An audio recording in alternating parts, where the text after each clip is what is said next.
everyone! Welcome back to Speak English with Ease. I'm Zoe, here to help you get better at English. And I'm Max. I'm here to make you feel less alone when Zoe talks about smart stuff. But seriously, I'm also here to ask all the questions you're probably thinking about. Before we dive in today, let me tell you something exciting. This episode is going to completely change how you think about listening to English. We're talking about the secret code that native speakers use without even realizing it. But before she jumps into teacher mode, let me show you this clip from Friends. I think it perfectly illustrates what we're going to talk about today. Oh, I love Friends. It's actually one of the best shows for learning natural English. Go ahead, play it. Cut. Oh, Joey. That's so hilarious yet so adorable of him. But why did you show us that particular scene? So yesterday, I was watching Friends with my buddy who's from Korea. He replayed that specific scene like 5 times, with the subtitles completely turned off, trying desperately to figure out what Joey was actually saying. That sounds frustrating. Did he ever figure it out? Nope, not even close. He was getting more and more confused with each replay. Let me guess. He's learning English and thought he was good enough to understand native speakers? Yep, exactly. I told him to just turn on the subtitles to make his life easier, but he was incredibly stubborn about it. He said he wanted to train his ears properly. You know what? The problem isn't really about the subtitles or his listening ability. It's about how native speakers actually talk versus how English is taught in classrooms. What do you mean by that? Can you break it down for us? There are a few linguistic hacks and shortcuts that native English speakers use naturally when they talk that English learners, especially the beginners and even intermediate students, just don't understand or aren't taught about. This sounds fascinating. Like, what specific things are we talking about? Like connected speech, weak forms, and sound reduction phenomena like the flap T. These are the real secrets to understanding natural, fast-paced English. Sounds incredibly interesting and useful. Why don't we talk about them in detail today? Absolutely. Listeners, are you ready to get your mind completely blown by how easy it actually is to understand real-life English once you know these secrets? And don't worry if you hear some technical or new words during our explanation. We will thoroughly explain them later in our vocabulary section. That's right. Let's get started on this linguistic adventure. So, Max, let me ask you something fundamental about your experience with English. When you read English text, is it clear and easy to understand? Yep, as clear as day. The words are just sitting right there on the page, perfectly spelled out. No confusion whatsoever. Right. But written English is actually pretty dramatically different from how we naturally speak it in real conversations. Yeah, one's written down on paper, the other's spoken out loud. Isn't that kind of obvious? I mean much more than that. I'm talking about the way it actually sounds. When native speakers talk naturally, they usually glide smoothly through sounds instead of pronouncing every single word clearly and distinctly like robots. No way, really? I never thought about that before. Let me show you what I mean. Check out these audio clips from real conversations. Hey, let me see what you got there. Okay, yeah, I gotcha. I gotcha. Oh, wow. You mean like when we say lemme instead of clearly pronouncing let me, or gotcha instead of got you? Exactly. Or when we naturally say gonna instead of going to, or kinda instead of kind of. That's what linguists call connected speech. So it's like we're physically linking the sounds between words together? Yep. When we talk at normal speed and naturally, we don't pronounce every single sound individually. We blend them together smoothly or sometimes skip certain sounds completely to make speaking more efficient. I never even noticed I was doing that unconsciously. That's mind-blowing. That's because native speakers pick up these patterns automatically from a very young age, just by listening to their parents and environment. But if you're learning English as a second language, you actually have to consciously study and practice it. And why does this natural phenomenon happen? Is my mouth just being lazy or going on a strike or what? I like to think of it as incredibly efficient. It significantly cuts down on the physical work your mouth, tongue, and vocal cords have to do, making speaking way easier, smoother, and more natural for us. Now that you mention it, I'm realizing connected speech is literally everywhere. I hear it constantly in movies, TV shows, podcasts. Like these examples. Audio clip 1. What you doing? Audio clip 2. What you doing? Audio clip 3. What you gonna do, Cooper? Joangi amhai, banjang lamgi jai. Joangi amba, banjin lamgi vei, Cooper. See? It's super common and natural, but if non-native speakers don't know about this connected speech phenomenon, they will have a really tough time figuring out what people are actually saying in real conversations. So when my Korean buddy was trying to catch every single word perfectly pronounced, He was fighting a completely losing battle. Half the words he was listening for aren't even clearly there to catch in the first place. They've been blended, reduced, or completely dropped. I should totally text him right now to make him feel better about his struggle. It's really not his fault that he couldn't understand friends. He was trying to apply textbook listening skills to real-world speech patterns. Well, why don't you hold off on that reassuring text until we talk about how weak forms and the flap T also completely mess with how native speakers actually sound. Great idea. Let's dive deeper into these linguistic mysteries. What's the deal with weak forms? Why are they called weak? Did they skip leg day at the linguistic gym or something? Not exactly. In natural speaking, weak forms are just sounds that kind of disappear or become barely audible when we talk at normal speed, Like, what specific words are we talking about? like to, you, for, and the. These extremely common words get so compressed and squished in fast speech that you can barely hear them at all. But why specifically call them weak? What makes them weak compared to other words? Because they don't really carry the main meaning of the sentence. They're not the star performers of the sentence. They're more like the supporting cast. Wait, if they don't carry important meaning, why do we even bother including them in sentences? Well, they help grammatically glue the entire sentence together properly. Linguists call them function words or grammatical words. The important ones that carry the actual meaning are called content words. Gotcha. But why do we naturally reduce or leave those grammatical words out?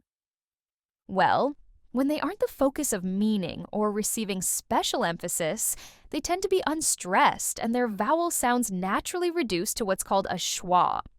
A schwa? That sounds like something from Star Wars. It's actually a very short, neutral, and completely unstressed vowel sound. It's the most common sound in English, believe it or not.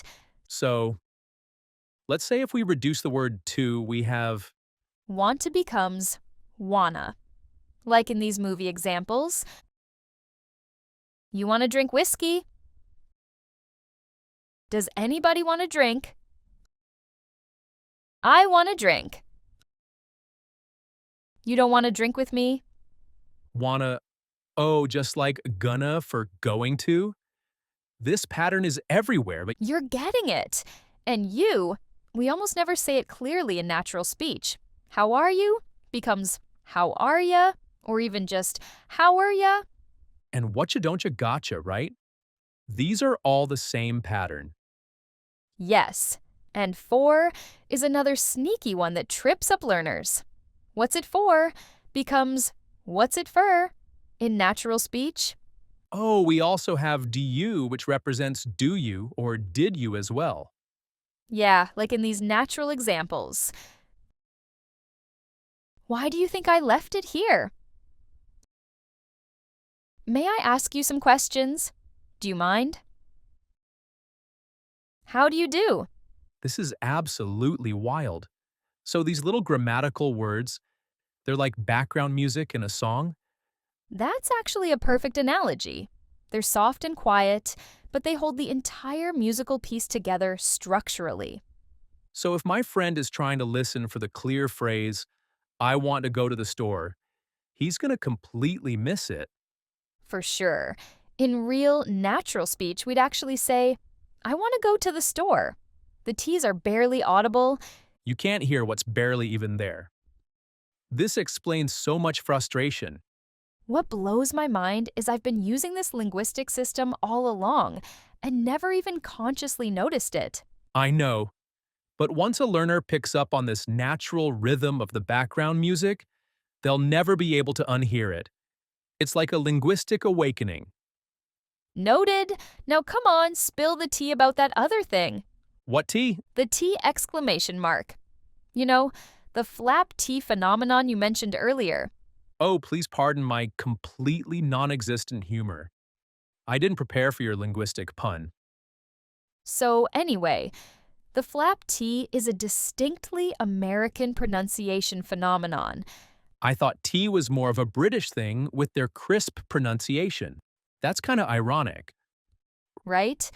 But Americans completely own the flap T sound. So tell me in detail, what exactly is this flap T? For example, when someone says the word water, they're not actually pronouncing it as water with a clear T sound. What? Then what do they actually say? More like waiter. The T transforms into a soft D sound when it's between vowels. Why though? Isn't it supposed to be a crisp T sound? It's not like Americans are consciously trying to say a D sound. It just happens naturally because the tongue taps quickly between two vowel sounds, and that T automatically turns into a D-like sound. It makes everything smoother and more efficient. And when exactly does this transformation happen? It happens specifically when T appears between two vowel sounds. That's why better ends up sounding like better, like in these examples. I speak better through music. Does anybody there speak better English? Oh, I appreciate the offer, but I think I'm better off getting lost in my work. You're learning really fast, Max. This is like discovering a secret linguistic code. Man, no wonder my friend was so completely confused and frustrated. He probably thought everyone in that show was speaking in some kind of secret code or different language entirely. Well, now you can help him crack the code and understand what's really happening. The problem is, while I intellectually get what's going on now, I don't know how to help him, a non-native speaker, learn this stuff effectively and practically. There are actually several proven strategies that can really help learners pick up these natural speech patterns much faster. What are they? I'm all ears. First, and most importantly, they should start slow and be patient with themselves. Like slow motion? You want them to watch things in slow-mo like action movies? Not quite like that. I mean, using the playback speed feature on YouTube or other platforms, like 0.75 speed or even zero point 0.5 if they're really struggling with comprehension. So they can actually hear the individual sounds more clearly? Yes, but keep in mind, because of connected speech, weak forms, and the flap T phenomena we discussed, some sounds are just naturally dropped, blended, or transformed, so don't stress if something still sounds missing even at slower speeds. Gotcha. What else can help someone get the hang of real spoken English? Shadowing practice. This is incredibly effective for developing both listening and speaking skills. Yeah, that's where you listen to audio and repeat what you hear, even if you don't fully understand it, right? Right. It trains your ears and your mouth simultaneously to work together. It's like physical therapy for your speech muscles. Honestly, that'd be way easier and less frustrating at zero point 0.5 or 0.75 speed, especially for beginners. The next crucial tip is about choosing the right content to start with for practice. Please don't say kids shows. I mean, my friend loves Peppa Pig because it's simple, but I doubt that's going to help him survive conversations in New York City. Fair point. I actually recommend starting with podcasts or YouTube videos that interest you. They're shorter than movies, and the language is more like how people really talk in everyday situations. That makes perfect sense. But what if someone is more into movies and TV shows for entertainment? Then absolutely go for it. Just use subtitles the first time you watch, so you get what's happening in the plot. Then rewatch the same content without subtitles and focus specifically on the way people speak. Perfect. Now I've got the perfect excuse to rewatch Friends a million times with my buddy, all in the name of helping him learn English. Ha! While you're helping him out, don't forget this last crucial tip, which is learning in chunks instead of memorizing separate individual words. Chunks? What kind of chunks are we talking about here? Like, instead of memorizing going, to, and do as three separate vocabulary items, just learn gonna do as one complete piece or unit. Same with stuff like kinda, lemme, dunno, or gotta? Exactly. These are all chunks that native speakers use as single units. Hmm. But wouldn't it be more educational to learn each word separately? That way, you technically know more individual words, right?